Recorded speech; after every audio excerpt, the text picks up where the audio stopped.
Welcome to the Genealogy Professional Podcast, the resource for transitional and experienced genealogists who want to create a successful business. I'm your host, Marion Pierre-Louis. Here you'll learn from professionals all around the world who work in the field of genealogy. Are you ready to learn and grow together?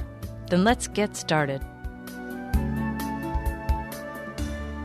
This podcast is sponsored in part by the Association of Professional Genealogists. You can find out more about them at www.apgen.org.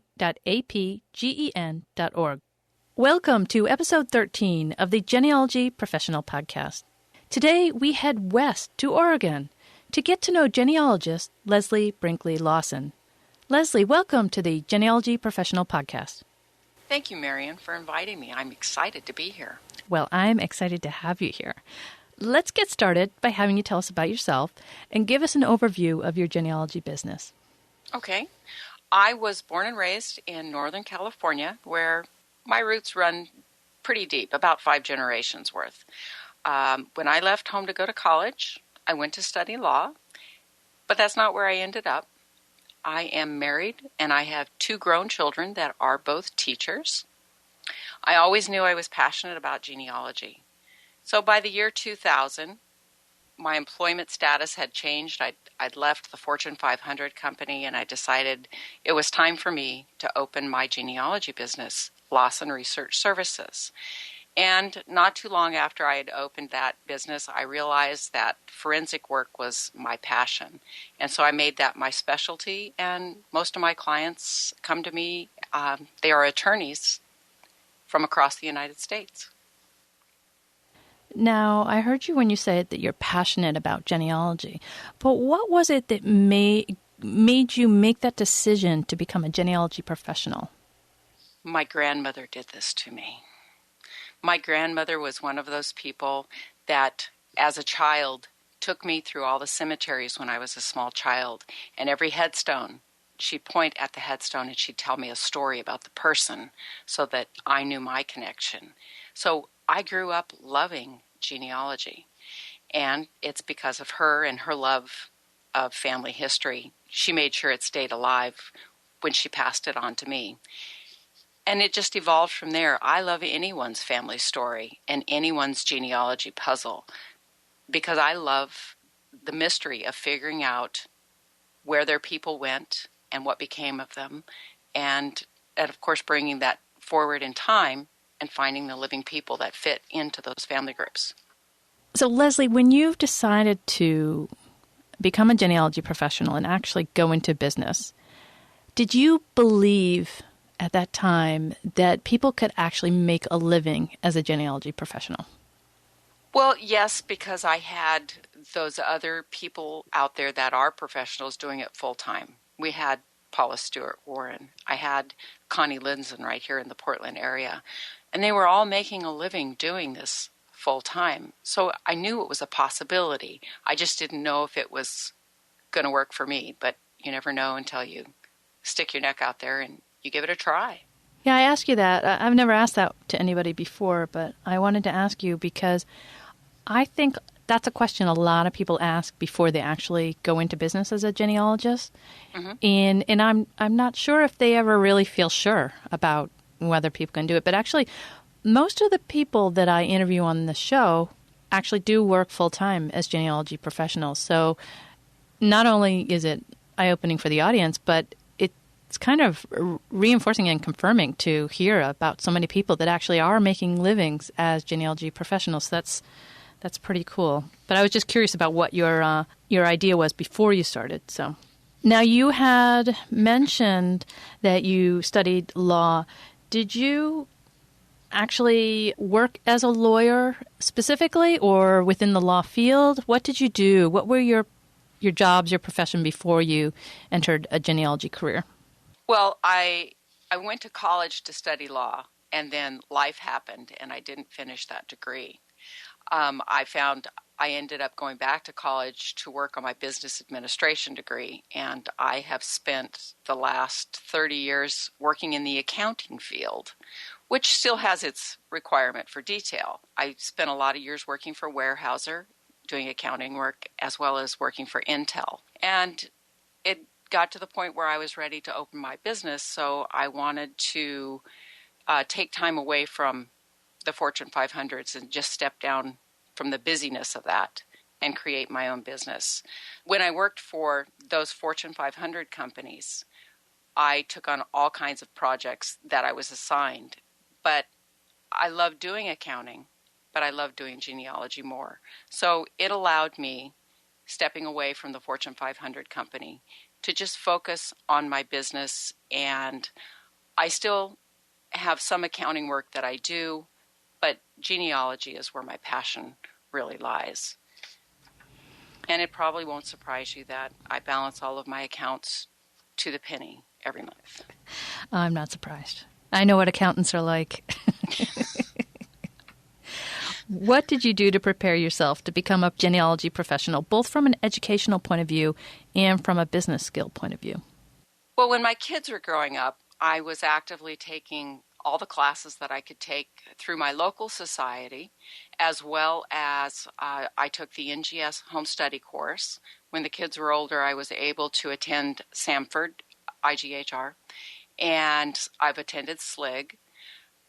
For business skills, I, of course, had taken business administration classes in college, and I also got some classes through the Small Business Administration here locally, which was particularly helpful in learning other skills that I needed to understand about specifically running a small business. I have attended most of APG's PMCs, professional management conferences, which were really good for me. When I first started out, it was a great place for me to network with other professionals and to learn more about being a professional genealogist. I do try to attend those conferences every year.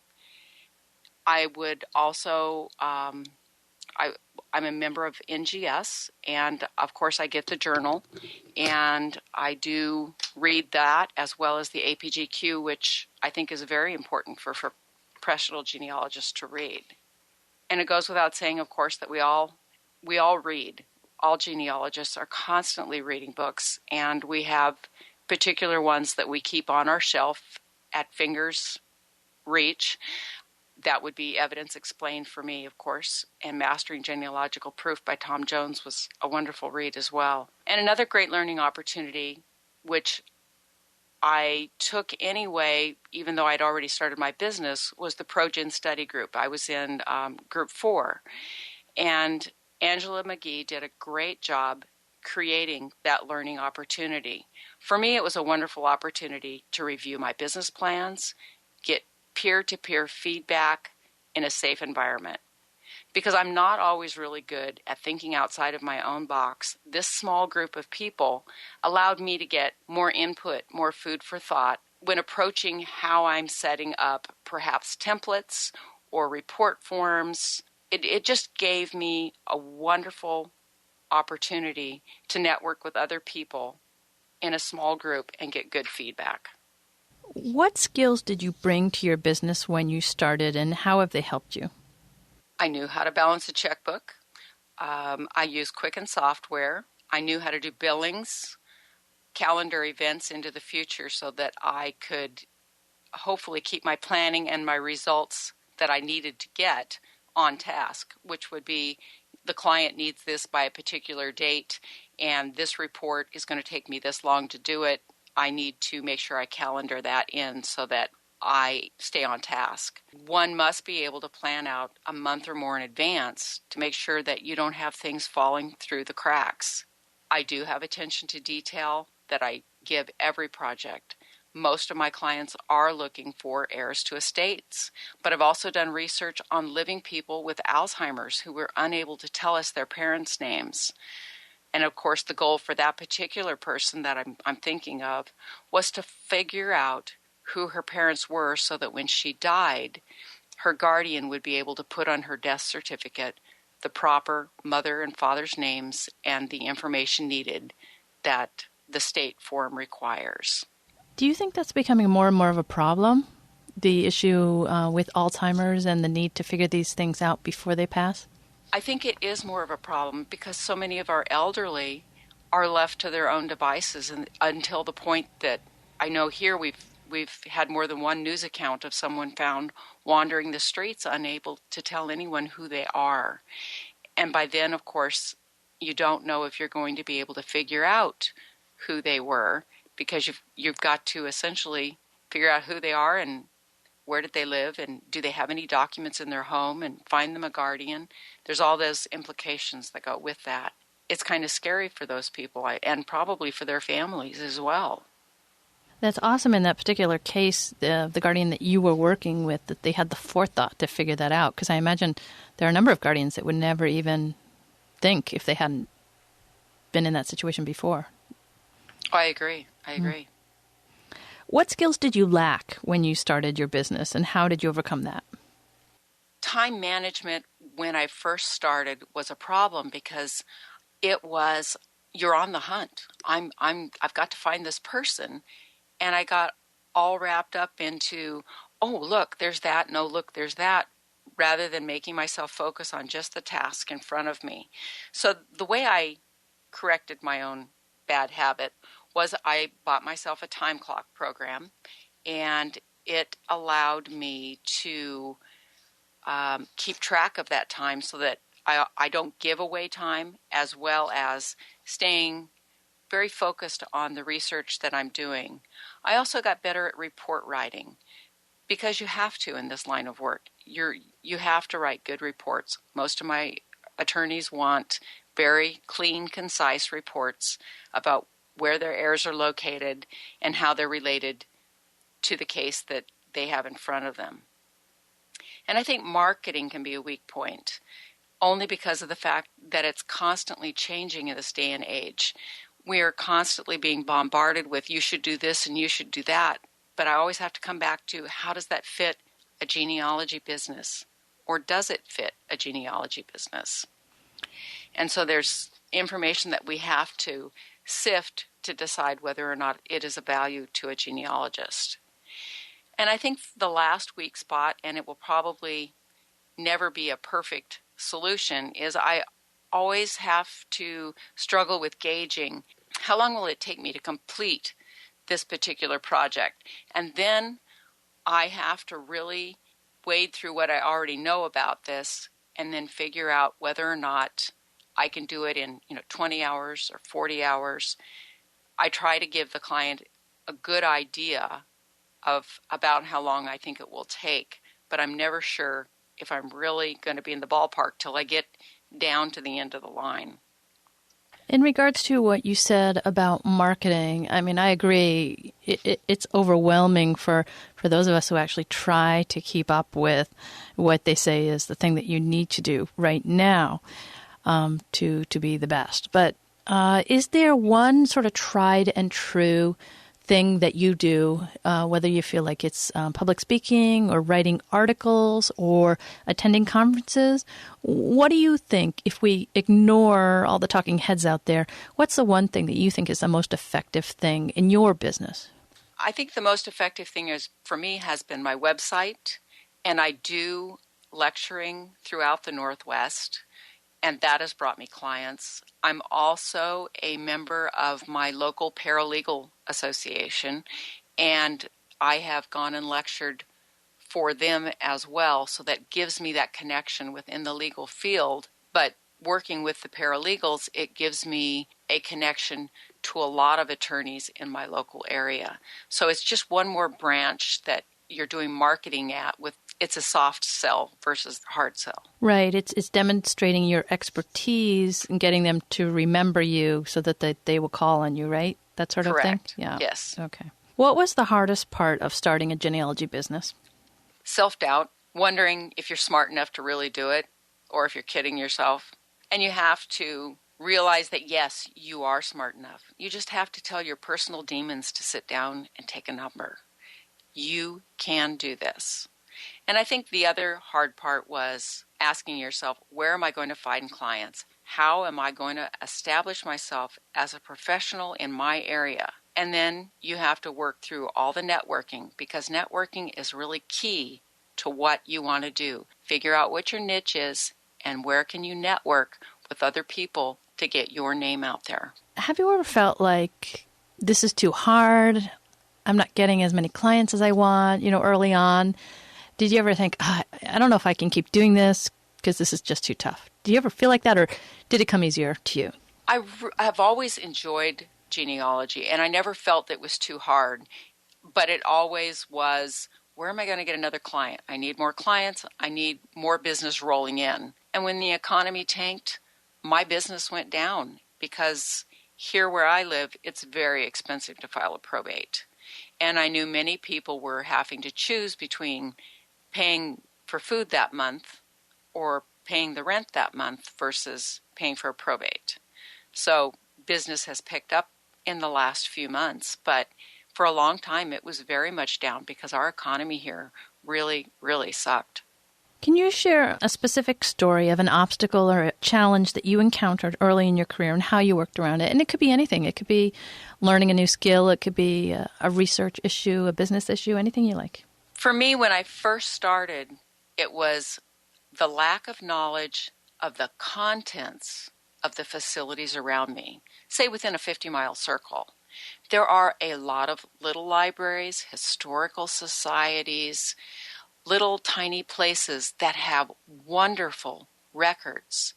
And I had to put myself on the road to self-discovery because I needed all of these places as part of the work I was doing, just so that when someone contacted me for perhaps a record pull in a little tiny historical society in the county that I live in, I'd know exactly where that facility was and where the records were kept within that facility. So for me, it was just making myself learn where all of these places were and what they had within them.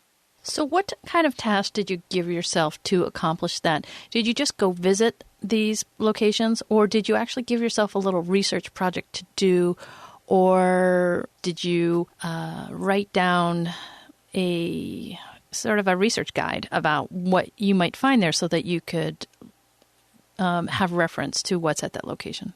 How did you approach it? Well, I made myself a list of where these places were, and then I went to each one. And, of course, the first thing I do when I walk in the door of a new society that I've not been to, the first thing I tell them is, I'm new, I've never been here before. Can you give me an overview of your facility? And tell them a little about myself, and then they give you the tour. I made copious notes, and if there are things that I thought I would really use again and again and again, like old newspapers, because I love old newspapers, I sat down and I made an inventory for myself for future reference. Should I need this particular newspaper, this facility has from this year to that year, or this particular facility has all of the city directories for this particular community. And it's my cheat sheet. And when I need it, I just pop that open and I know exactly where I need to go and who has what records that I'm seeking. Tell us about a moment in your business when everything started to come together and you became really confident about where you were heading. I think success comes with small steps, and the confidence comes with those small steps as well. I'm never really sure how well I've done the previous year until I do my taxes at the end of the tax year, and I realize, wow, this was a really good year. I was not only physically busy, but I was obviously doing better than I thought I had been, because I never try to look at all the numbers all the time, only because I could just frustrate myself trying to figure out other places I should be marketing or more that I should be doing, because I'm never sure, am I really doing enough? Many genealogists offer a wide array of services such as writing, speaking, and client reports. How did you determine what services you wanted to offer to grow your business? Trial and error. Asking myself at the conclusion of every client report what I enjoyed about the research, what I didn't enjoy about the research. Doing that helped me narrow down what I wanted my niche to be. So, can I do genealogy through many time periods? Yes, absolutely. But it's forensic work that is most where I want to spend my time. It is my passion. Now, I also speak, and I enjoy the teaching process as well. So, between speaking and my forensic work, those are the two things that I really am most passionate about. Do you do any writing at all? Only when I'm bugged enough by some of the people out there that, that want me to produce an article. Mm-hmm. But other than that, no, I don't. I don't generally do a lot of writing. I have created one class for the National Institute of Genealogical. I can't remember. Isn't it Studies? National Institute of Genealogical Studies? Thank you. Yes, that's it. I did a vital records course for them, but other than that, I haven't done a lot of writing. What were the services you offered when you first got started, and how did you change that to get to the point where you are now? Give me an example of a service that you, like you were saying just a moment ago, of trial and error, of figuring out what you like and what you don't like. Give me an example of one that you did offer and you don't offer it anymore. Gosh, I can't even remember now. Before it was just doing straight, take a project and take it back in time. And I really didn't enjoy those near as much as I enjoyed taking it back to 1900 and then bringing all of those lines forward. Because to me, that's where the puzzle was. That's what was hard, was figuring out how to piece together the records to figure out the family groups to get to 2014. That's the joy. Let's talk a little bit more specifically about forensic genealogy. Can you describe what a typical forensic genealogy case would look like? Who your client would be? What would the end result be? Most of my clients are attorneys across the United States.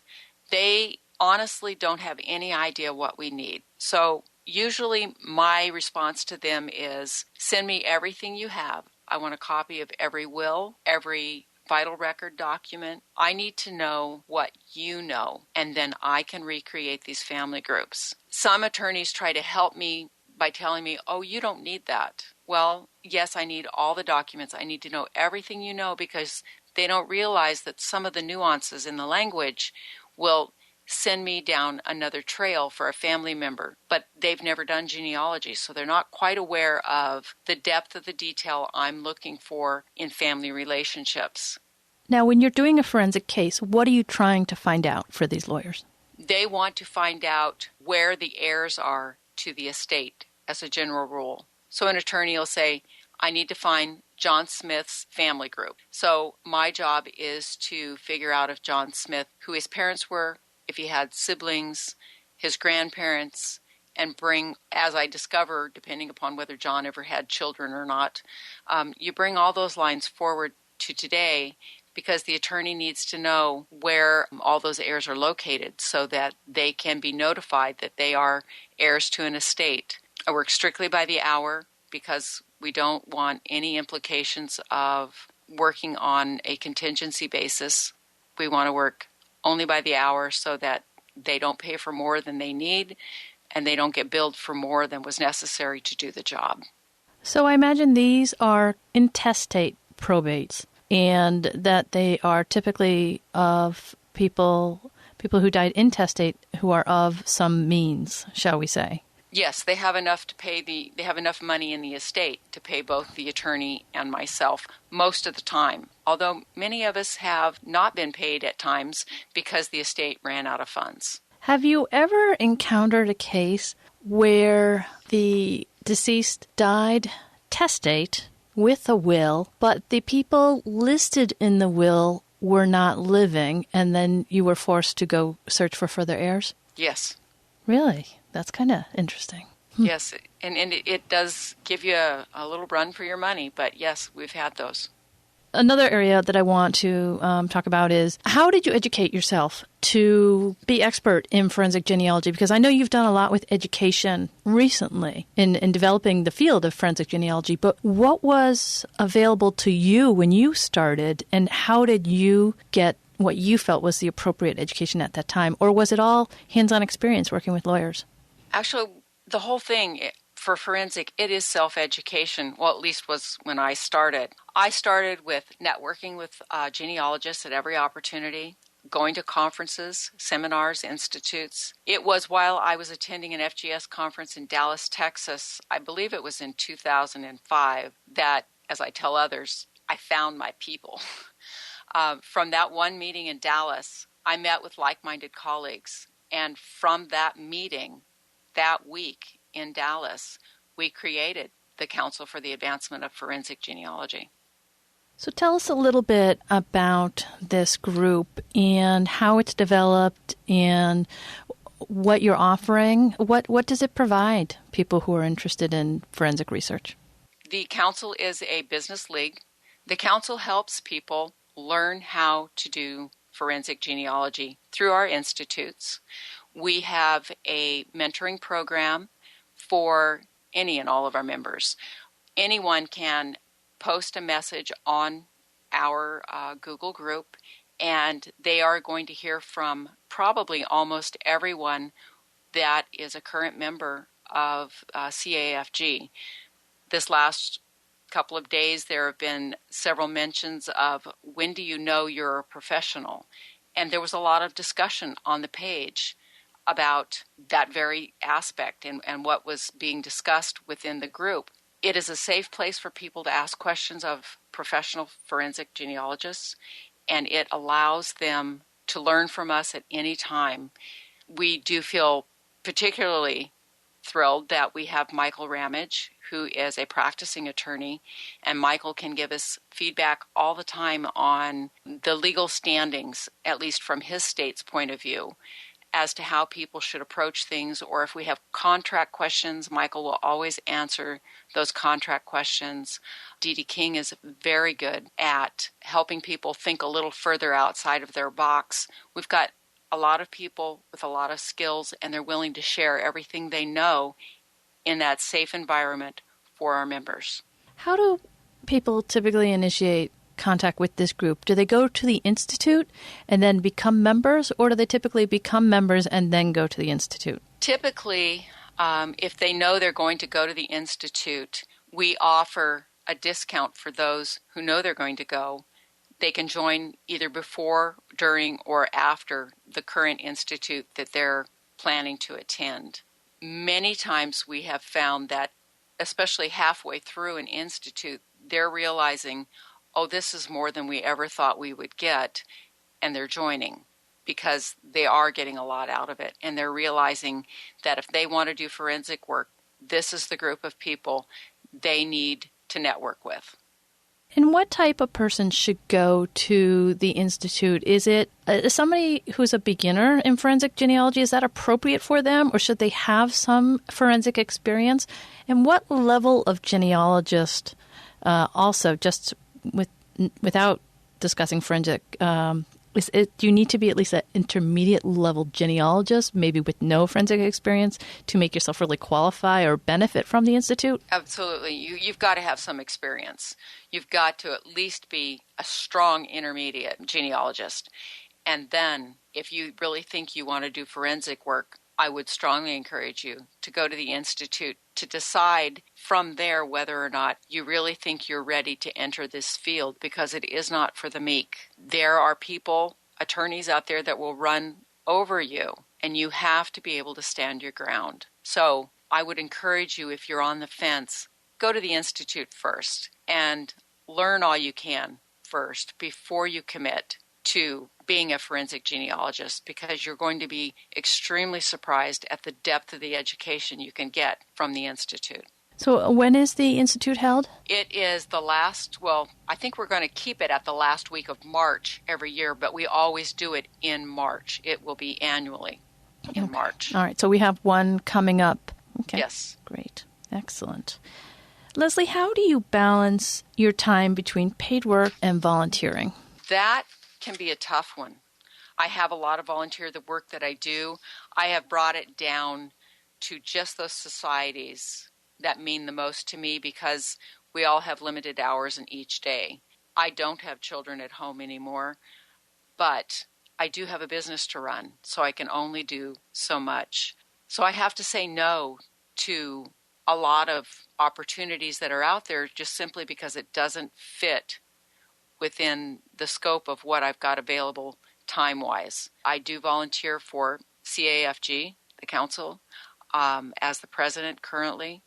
I'm also the president for the Oregon chapter of APG, as well as I got drafted this last year for the RPAC committee, the Records Preservation and Access Committee, because Oregon we had to fight to keep access to our vital records. And going through that whole process, they came to me after the fact and asked me if I would be the volunteer, if you will, for the state of Oregon, which I had agreed to. I also have my local Roots Magic users group that I take care of, and I'm on the education committee for my local society, as well as being a volunteer for my state genealogical society that meets bi-yearly for a conference. So all of that needs time, and I have to schedule it out. And if there's a crisis, I am really hard-pressed to work those in, but crises always come to the top first and have to be dealt with. So I love volunteer work, but I just don't have any more room on my plate for any more, and I keep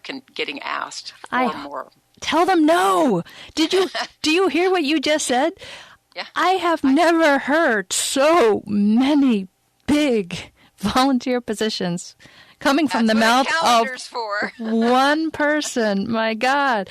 Leslie, this is exactly why I asked this question. When this interview airs, I want you to play that part over and over again. And then after, you're going to learn to say no, no, no. Now, with the RPAC, I'll make the exception because that's a really important one. Well, that one was. We were afraid we would lose that access, and I had to send emails to more. It was a good thing I have a strong network of genealogists because I activated everybody. There was no one ignored. We had to save this access. And as it turned out, we saved the access to the records, but what we didn't realize until just 2 weeks ago is they closed all the indexes. We didn't catch that they were closing the indexes. So now we don't have indexes. Whatever indexes I have on hand now are all I will have. That's terrible. All right, well, it seems slightly strange to follow up this question, but with such a dire discussion there. But what is the most fun project that you've ever worked on that you can share? I think the most fun one was my first forensic case that I took here locally. A woman had died, and she was the only daughter of a woman who had married 3 times and had, I want to say, like 12, 15 children. And I had to bring all of those children's lines down, and I ended up with 72 living heirs to the estate. Did she have enough money to make it of consequence to any of those 72 heirs? No. It's a funny thing about the heir research. I mean, it sounds like really fun kind of work, but ultimately, if you have that many heirs, it doesn't really pan out too well financially for the recipients. $1.25 each, probably. Ugh. Let's take a quick break to hear a message from the Association of Professional Genealogists. Hello. This is Kimberly Powell, President-elect of the Association of Professional Genealogists. APG is an international membership organization dedicated to supporting all individuals in the business of genealogy, whether you're an archivist, librarian, educator, writer, or researcher. Our 2,600 members include genealogists at all stages of their professional careers, from those just starting out to some of the field's most renowned leaders.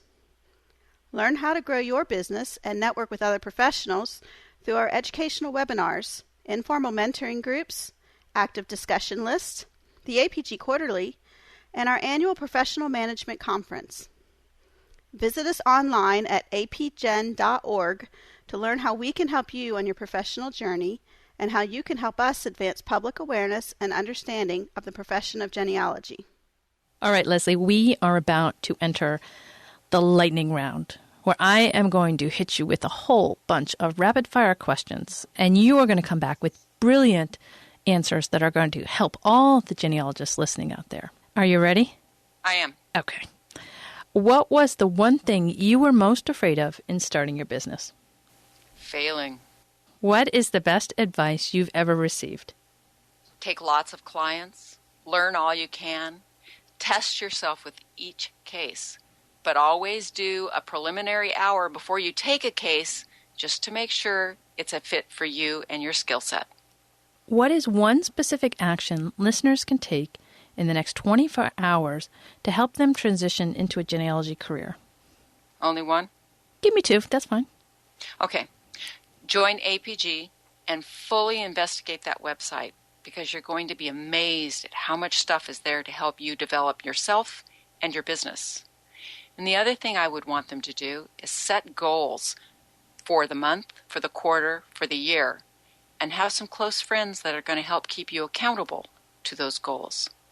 Okay, and just to add on to your Fully Investigate the APG website, that would be both the public side and the members-only side, because I think sometimes the members forget about the members-only side. True. Yeah. Do you have a productivity tool or app like Dropbox that you love and can share with the audience? I use Dropbox, and I use Mozy for my backup on my computer. So my computer backs itself up like 3 times a day, and I won't be without my Mozy connection. Mm-hmm. My favorite software is called Snagit by TechSmith, because I'm always having to take copies of documents online and then save them, and I have the little Snagit program told that every time I bring in a document, the first thing it asks me for when it brings me the picture is it asks for my citation, because you've got to put a citation on the face of every document, and I love Snagit for that. And my favorite calendar app is called Sunrise, because it pulls both the calendar from my Google Calendar as well as the calendar that reminds me I have important things that need deadline right now off of my iPhone. And it combines both those calendars into one place that I can look at where I'm supposed to be going and what I'm supposed to be doing next. What is your preferred social media channel? Well, just to visit with other colleagues would be Facebook. It's like the water cooler. But for a professional level, I like Google+, and I liked LinkedIn, because it is a much more professional environment in those two places. I do use Twitter, but not a lot. Twitter is its own kind of world, but I find it useful both professionally and personally, so I don't spend a lot of time there, but it is something I think everyone needs to have a membership to, or an account. An account. Yeah. Everyone needs to have an account to Twitter. If you can recommend one book for our listeners, what would it be? ProGen, edited by Elizabeth Shown Mills, because it will help you set your business up on solid ground if you follow the advice given there. All right, I'm going to ask you for a second book, because everybody says ProGen. So, they do, don't they? Yeah. And, we love Elizabeth Shown Mills, and we love to reinforce it. Everybody does need to read that book. But let's give you a second book so that you can provide something that connects a little bit more with you, either geographically or in your niche or something like that. Well, I do like Mastering Genealogical Proof by Tom Jones. And, of course, let's see, what else have I got on my shelf over here? I'll give you one more, and that's it. Oh, really? Well, I can't reach the shelf. American Genealogy was always a really good one, too. It's got some great forms in it. American Genealogy by Val Greenwood? Yes. Okay. All right, hypothetical scenario. You have to move across the country, let's say to Vermont. You don't know anyone, and you're not familiar with the research and records in that new location. What are you going to do in the first month to hit the ground running and start a new genealogy business? Well, before I even move, I'm going to go do research through Google, and I'm going to find out where all the local societies are. I'm going to see if there's any APG members in that area. I'm going to see if there's a chapter for APG in that area. And when I get moved, that list of societies I will have already made myself, I'm going to go visit each of those societies so that I can hit the ground running. And I will also be doing my best to network with the paralegal association in that place, and essentially just visit anywhere and everywhere that I can leave my card, and then make sure that I'm seen in those places again and again by going back and visiting, going back and working on research projects, if nothing else for my own family, so that I'm seen and they start putting my name with professional genealogist in that facility and work on getting my name out in that manner. Most of the time, I only need an internet connection, but I always want to know where the societies are that surround me, and I need to know what their holdings contain. And so I like to go visit and then work from home until I need to go to that facility and access whatever they have that I might need. Now, the only thing that you forgot to mention is that you would also check to see if there are any CAFG members in that state. Vermont. And of course, there is one. Yes, there is. I was going to say, well, I didn't know if I should say, and probably call Kathy Damaris. Yeah, exactly. we have to give shout-outs to Kathy Damaris because there's so few genealogists, active professional genealogists in the state of Vermont that we need to make her feel included and remembered. There we go. Well, definitely call Kathy Damaris. Yes. Yeah. Give our audience one parting piece of advice and then tell us how we can get in contact with you. I think the most important thing that you can do to help yourself is to create templates for everything. Create a template for your report form, for your citations, using evidence explained. Make yourself a template of every citation you use on a regular basis. It takes time now, but it saves time later, and your citations will be cleaner as well. So that when you use a program like Snagit, all you have to do is grab that citation, and you will have updated the information within it that you need for that particular document and paste it into Snagit, and it will be consistent every single time. That is the beauty of templates. And let's see, you might even go in with another professional and create a citation template as a thought, because some of us have done that because we all have limited hours, as you've probably heard from my volunteer schedule. I would encourage you to follow your passion. That part of genealogy that you lose yourself in when you're working and you forget to eat, that's your calling. Follow that and go with it. To get in touch with me, you can contact me through my website, which is lawsonresearch.net, or email at leslie@lawsonresearch.net. Through Facebook, I have a business page. And, of course, I'm on Twitter at LLawson3967. I would like to make one mention, since you were talking about the templates, the citation templates. I don't know if he has done anything more recently, but Michael Haight, when he did the Genealogy Idol competition, which was a webinar event done by Legacy Family Tree Webinars a couple years ago, and one of the things he presented was about creating these citation templates. Obviously, it was his version of how to do this, but I would recommend that people go, that the video is free, and you can see it online at the Legacy Family Tree website, and check it out, because he has a really neat way of creating citation templates. So just check that out. And maybe that will be a benefit to you, as it's one option for doing that. Leslie Brinkley Lawson, thank you so much for coming on the Genealogy Professional Podcast today. Thank you so much for inviting me. I've had a great time. This interview with Leslie Lawson had so much information packed into it, from finding clients to networking to tips for creating templates. And there was a lot of information about forensic genealogy, and I hope that was helpful to many of you. We've touched on forensic genealogy a little bit in some of the other episodes, but we really dove deep talking about what it is and how the Institute can help you and things like that in this particular episode. So I hope that gave you a better idea of what forensic genealogy is all about, so that you can consider whether that's a direction that you might want to go in the future. There are many, many different directions you can take in the field of genealogy, and that's just one of them. So I'm not pushing you in that direction. I just want you to be aware of all of the diverse possibilities out there so that you can find the right combination, the right mix for you and your business.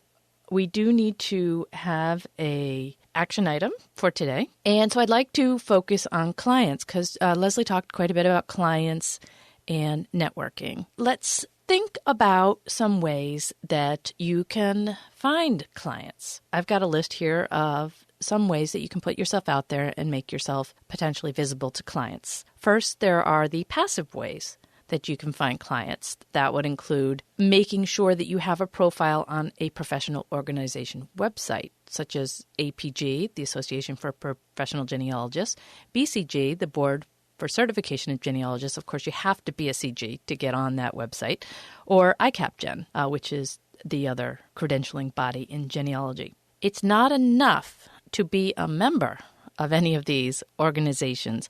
You have to take it upon yourself to include a complete profile so that people can contact you and so that people know what you do. If you're a member of any professional organization, whether it's in genealogy or any other industry, go today and look at your profile and see what it says. When was the last time you updated it? Do you have a website listed? Is there a contact, email, or some other means of contacting you on this website? I am looking at these profiles all the time because, as you imagine, trying to find people for this show, these directories are some of the first places that I go to looking for information about people. And I have to say, some of the profiles out there need to be updated. So there's an action item right there. Not only is that going to help you get clients because clients are going to know better what you do, but it's a wonderful, easy way for you to have another location on the web besides your website. And that's the second thing under a passive way of getting clients is to have a website. You need to have a presence on the web so that people can find you and they can find information out about you. Unless you are a die-hard, stubborn person who refuses to get on the web and you have a hugely built-up business already, then you have to be on the web. You have to have at least a small website. So that would be your second item. Another thing is you need a social media presence in some form. And I know some of you don't really want to get onto social media. You might feel that it's a dangerous place to put yourself out there. It's not really. You can control it. It's not as bad as you think for those of you who are a little hesitant to try it out. Some of your options for social media, and again, this is so that clients can find you. You have to be where your clients are, and you might not like social media. Your clients use it. What channels do your clients use? So you've got Facebook as a choice. Now, with Facebook, you do need to set up a personal profile, but you don't have to use it. You don't have to friend anybody. Set up your personal profile and then create a business page and then just use the business page if you're worried about Facebook. And that would be a great solution. Use Twitter. Have a Twitter profile and make sure you fill out the profiles for all of the social media sites. Google+. That's plus.google.com. There's a lot of debate about whether Google Plus is the place to be or not. I like Google Plus. Dear Myrtle's on Google Plus. I think Google Plus is a great place to be. Try it out. You can also have a business page on Google Plus. And then another place on, I guess you'll call it social media, is LinkedIn. A lot of you probably don't think about LinkedIn as social media, but more and more and more it's being used as social media, both in the ability to post updates on the main wall, which all of your connections can see. But as I'm going to talk about next in the active section of finding clients, there are groups there, but I'll talk about that in a minute. And then the last item for the passive way to find clients is to have business cards. Do you have a business card? You can go to Vistaprint, and usually you can get like $250 for free from vistaprint.com. You'll have to pay postage, but it's a no-brainer. Anybody can, even somebody who doesn't have a business right now, you can put your name, your email address, and what your genealogy interests are on the card. And then when you go to a conference, you can just share that around. Business cards, it's a little old school, but you need to have them. People are going to ask you for them. Make sure you have them. They're so cheap, it's pointless not to have that available to people who want to know more about you. And if you're serious about growing a genealogy business, get one. And these are the easy, passive ways of helping clients to find you, because all you have to do is set up these sites with a profile or get the business card and have it available, and then clients will be able to find that information on their own. Now, of course, that's not really enough. That's just the first step. You want to take a more active approach to finding clients. So here's something that you can do. A couple ideas to actively seek out clients. One of the things you can do is to respond to discussions on a professional association list. For example, the APG has an email list. You can get active there. Let your colleagues know you're out there. Let your colleagues know you're a professional genealogist. Become active in joining discussions and letting people see what your expertise is, that you are intelligent, that you are thoughtful. That's a great way to build your reputation. Another thing that you can do is to respond to queries on general genealogy lists. And I'm talking about, like Ancestry.com or RootsWeb, something like that. They have surname boards and geographic specific lists. Monitor those that relate to your areas of interest and give back. And then people will start to get to know you. And maybe if you put your website, I wouldn't be overly aggressive about pointing out that you're a professional genealogist on those lists, because that's not the appropriate place to do it. However, it is perfectly fine to put your name and include your web address and just leave it at that. That is perfectly acceptable, and that is not considered spam. Another thing you can do is to participate in a group on LinkedIn where your target clients are active. That's not always going to be a genealogy board. Leslie's clients are lawyers. She needs to go where the lawyers and the paralegals are. I wouldn't know the first thing about talking to lawyers, but that might be something that she does. Who are the people that you need to talk to? Who are the clients that are going to hire you? Find out what groups they participate in on LinkedIn and jump into the conversation and show how you can help them. Join societies that are related to your niche. And then volunteer so that you get to know the other members.